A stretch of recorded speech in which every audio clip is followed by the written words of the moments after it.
Bonjour à vous, alors j'espère que cette saison fruitière s'est bien passée, donc on a eu beaucoup de chaleur, qui dans certains cas a amené la qualité des fruits, mais aussi quand même une sécheresse qui a été pénible pour les arbres fruitiers. Alors dans cette vidéo, vous allez voir mes 3 tailles magiques pour avoir vraiment l'abondance de fruits sur vos figuiers. Elles me permettent de réussir mes récoltes tous les ans et d'avoir une abondance de figues qui soit vraiment à la portée de la main et facile à protéger des prédateurs, des différents insectes et aussi les oiseaux bien entendu. En effet, le plus gros problème que l'on rencontre avec les figuiers, c'est leur développement intempestif. Il y a des figuiers qui peuvent aller jusqu'à plus de 7 mètres de haut. Et évidemment, pour cueillir des figues là-haut, c'est presque impossible. Et puis les figues, elles sont très, très fragiles. C'est pas quelque chose qu'on peut faire tomber du haut de l'arbre, etc. Et d'ailleurs, les producteurs ne s'y trompent pas. Ils ont des petits figuiers, bien entendu, parce qu'ils savent qu'ils ne peuvent pas récolter ça facilement. Comme vous le voyez en fond d'écran, ma récolte cette année est somptueuse. J'en ai déjà mangé beaucoup, il m'en reste encore plein. Et c'est vraiment une année, d'ailleurs, il a fait beau et tout, donc il n'y a pas de souci. Donc vous voyez, ça marche vraiment très bien, il n'y a pas de souci là-dessus. Alors vous allez voir des extraits de mes différentes vidéos sur la taille d'hiver. En premier, la première étape évidemment de la taille. Et ensuite nous verrons les 2 autres tailles fondamentales, bien évidemment, pour voir ces récoltes. Elles sont vraiment très importantes et encore plus importantes au nord de la Loire, bien entendu. Donc voyons maintenant la taille d'hiver. Alors la taille, c'est pas compliqué. Je taille assez court. Même je pourrais tailler encore plus court, mais là cette année je leur laisse un petit peu, de manière à ce qu'ils s'écartent un petit peu et que ça devienne moins touffu. Là j'enlève tout ce qui est mort. Alors vous voyez, c'est simple en fait. Alors celui-ci, on va l'enlever comme ça. Ce qui redescend, je l'enlève maintenant. Celui-là aussi. Vous voyez.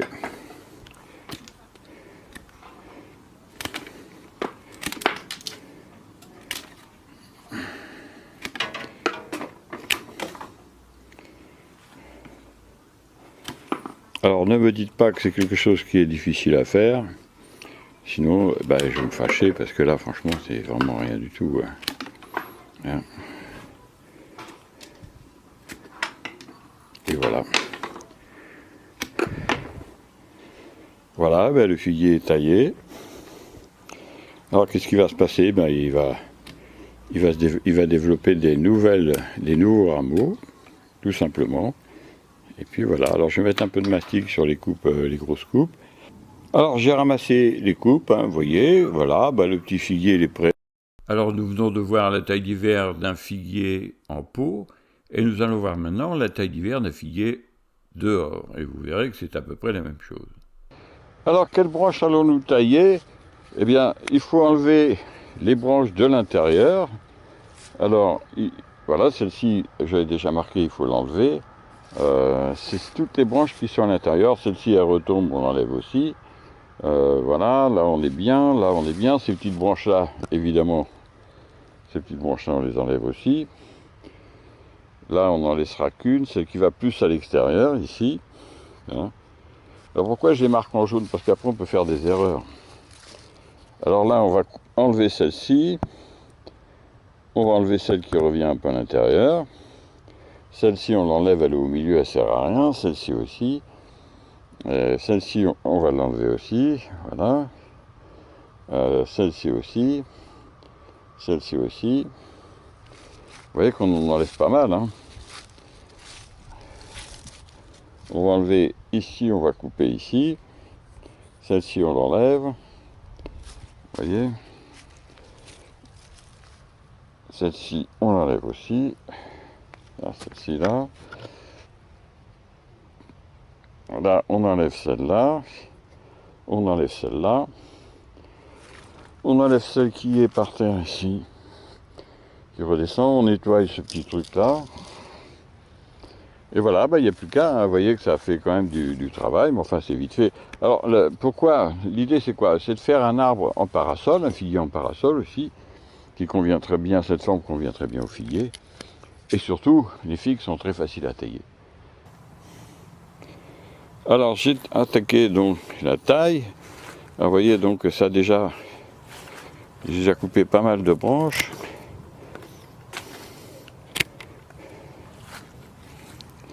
Alors qu'est-ce qu'il faut faire? Alors je le mets en forme parasol pour qu'il n'y ait pas,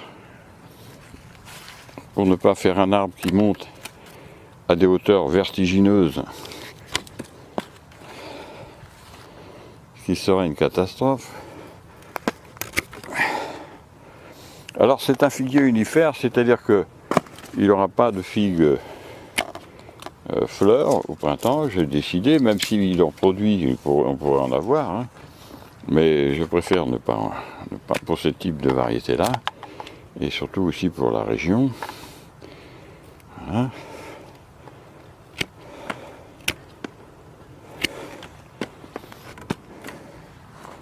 Voilà, mon petit figuier, il est beau là, il est très beau. Alors maintenant, il faut tailler. Alors là, j'ai laissé ce qu'on appelle des charpentières, c'est-à-dire que c'est comme ça que l'arbre il va se développer.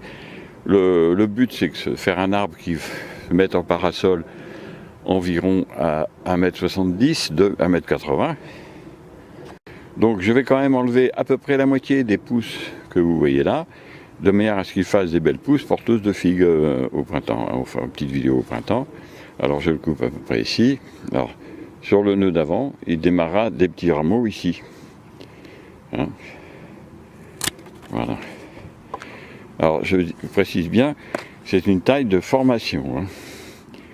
C'est pas une taille de fructification. Là, on est dans une taille de formation. C'est-à-dire que ce que je veux, c'est obtenir une forme, encore une fois, de parasol, ce qui va me faire un beau petit figuier qui n'ira pas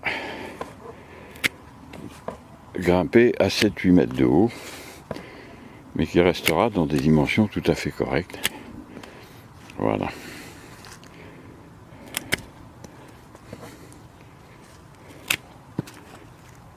Et voilà. Voilà, et bien le petit figuier est prêt maintenant. Alors nous allons voir maintenant la deuxième taille, alors qui n'est pas compliquée non plus, et qui est très très importante aussi pour la mise à fruit des rameaux. Cette taille, eh bien, elle s'effectue du 15 juin jusqu'au 15 août, on va dire, ça dépend des régions et des variétés de figuiers, et c'est une taille qui est fondamentale. Alors je vous laisse regarder cette petite vidéo qui suit. Si vous regardez dans ce figuier, il n'y a quasiment pas de figues apparues, hein, donc vous voyez, il y a des belles branches, il est vraiment en pleine pousse, c'est vraiment superbe, hein, il y a vraiment énormément de branches. Alors, si on laisse comme ça, eh bien, il y aura des figues qui vont apparaître dans 3 semaines, 1 mois, et puis, écoutez, dans la région dans laquelle moi je suis, ces figues ne vont pas mûrir, ça c'est sûr et certain. Alors, qu'est-ce qu'on va faire? Eh bien, c'est ce qu'on va voir maintenant. Alors pour ces figues, c'est un figuier unifère, vous taillez comme tel. Alors donc les figues apparaissent en général à la base des feuilles, ici, vous voyez. Voilà, on voit bien, les branches sont très belles, très charnues, et il n'y a pas de figues. Et elles apparaissent là en général. Et comment faire pour que cela se mette en place? Eh bien, il suffit de faire un geste très facile. J'en ai déjà parlé dans d'autres vidéos. C'est valable aussi pour ce figuier-là. Il suffit d'enlever le bourgeon terminal du figuier. Vous voyez, vous regardez, alors celui-ci il est grand, il est à près de 2 mètres, et donc on l'enlève tout simplement, on le casse, voilà, vous voyez, c'est pas compliqué. Alors qu'est-ce qui va se passer? Eh bien la sève continue de monter, comme elle ne peut plus nourrir le bourgeon terminal, elle va nourrir tous les petits bourgeons qui sont à la base des feuilles. Alors vous allez voir très rapidement, vous voyez ici, la sève va couler, et vous allez tout de suite avoir de la sève qui coule sur les feuilles qui sont en dessous. Faites attention à la sève, vous savez qu'elle nous enlève la protection contre les rayons du soleil, donc il faut faire attention. Donc voilà pour la première taille. Alors cette taille, qu'est-ce qui va se passer? Eh bien une branche comme ça, vous allez avoir dessus entre 5 et 10 figues.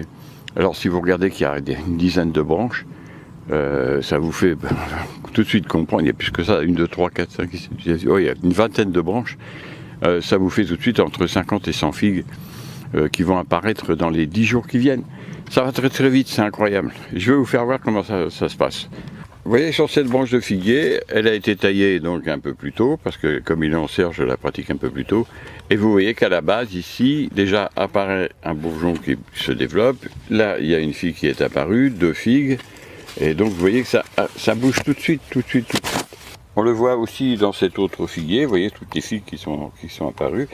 Et on les voit à l'aisselle des feuilles, vous voyez là ici on voit bien, il y a une figue qui va se développer ici. Voilà.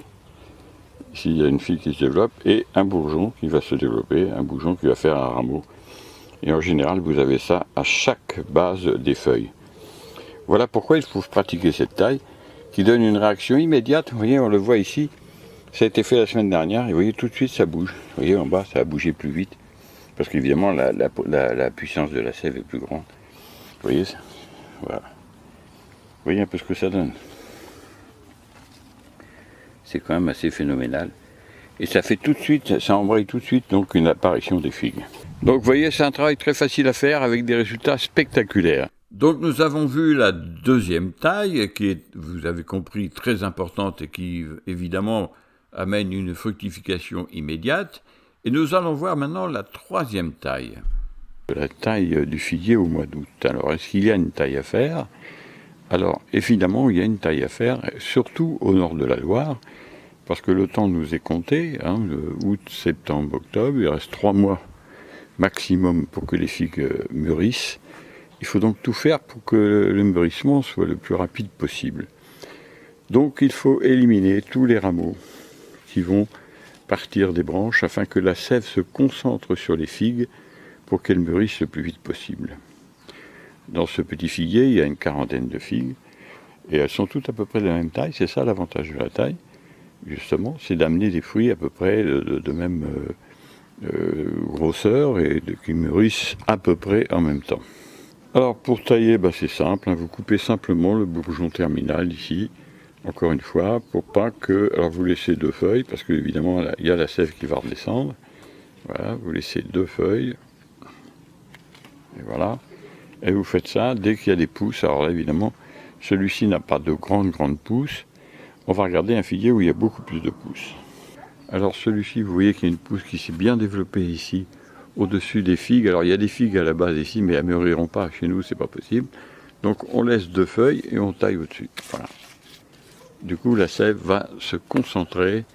Là, on laisse 2 feuilles aussi sur celui-ci. Voilà. Ouais, c'est une taille très simple à faire. Je me répète, c'est surtout pour la région du nord de la Loire. Mais vous pouvez le faire aussi au sud parce que ça va activer évidemment le mûrissement des figues. Ce que vous pouvez faire aussi, c'est le faire que sur certaines branches au sud de la France, ça vous permettra d'échelonner les récoltes. Là, c'est encore plus évident. Vous voyez, il y a vraiment beaucoup de pousses. On le taille à 2 feuilles. Bon, c'est pas un travail terrible, vous voyez, c'est pas long à faire. Mais c'est très important si vous voulez que vos figues mûrissent correctement. Dans celui-ci, c'est la même chose. Alors, vous voyez, vous taillez aussi à 2 feuilles, il n'y a pas de problème. Et vous avez des figues partout, vous voyez, il y en a vraiment partout. Dans ce petit pot, il y a une trentaine de figues, vous voyez. Alors, dans ce grand figuier, c'est pareil. Alors là, vous voyez, les figues, elles sont très belles ici. Et puis après, ça part dans tous les sens. Eh bien, vous taillez tout à 2 feuilles, c'est pas la peine de laisser plus. Voilà, comme ça, vous voyez, ça éclaircit. Alors évidemment, en dehors des prolongements, là, c'est un prolongement que je veux coucher en fin de saison. Donc celui-ci, on n'y touche pas. Mais dès qu'il y a des figues, hop, on coupe à 2 feuilles. Et voilà. Là, même chose. Alors là, c'est une 2 feuilles et on va couper ici, et voilà. Etc. Donc vous voyez, c'est un petit travail, mais c'est pas rapide. Bon, encore une fois, si vous laissez 3 feuilles, c'est pas grave. Ou si vous en laissez qu'une, c'est, on va dire, une moyenne. Alors comme vous le voyez maintenant, mais la réussite cette année en 2022 est totale. Et vous voyez que cette taille, elle est fantastique et elle donne des résultats considérables. Et surtout, elle permet de maîtriser les figuiers qui sont des arbres qui sont très volubiles, qui poussent et qui ont vraiment beaucoup d'énergie. Donc vous voyez, c'est une taille qui vous permettra de protéger vos fruits des insectes et des différents parasites, aussi des oiseaux bien sûr. Et bien voilà, vous avez vu donc ces 3 tailles à faire absolument pour avoir des récoltes somptueuses et empêcher le figuier d'avoir des développements considérables. Eh bien écoutez, c'est très simple. Maintenant, si vous voulez en savoir plus sur les formes, vous pouvez cliquer sous la vidéo ou dans la vidéo sur des images ou sur des petites affichettes blanches. Et vous tomberez sur un livre que j'ai écrit où dedans il y a tout un tas de formes adaptées au figuier. Voilà, bah écoutez, j'espère que cette vidéo a enrichi votre connaissance et vous a apporté l'indispensable pour réussir la taille des figuiers. Je vous remercie pour tout. Eh bien, je vous souhaite le meilleur pour la taille de vos arbres fruitiers, notamment le figuier. Et je vous dis au revoir et à bientôt pour d'autres vidéos.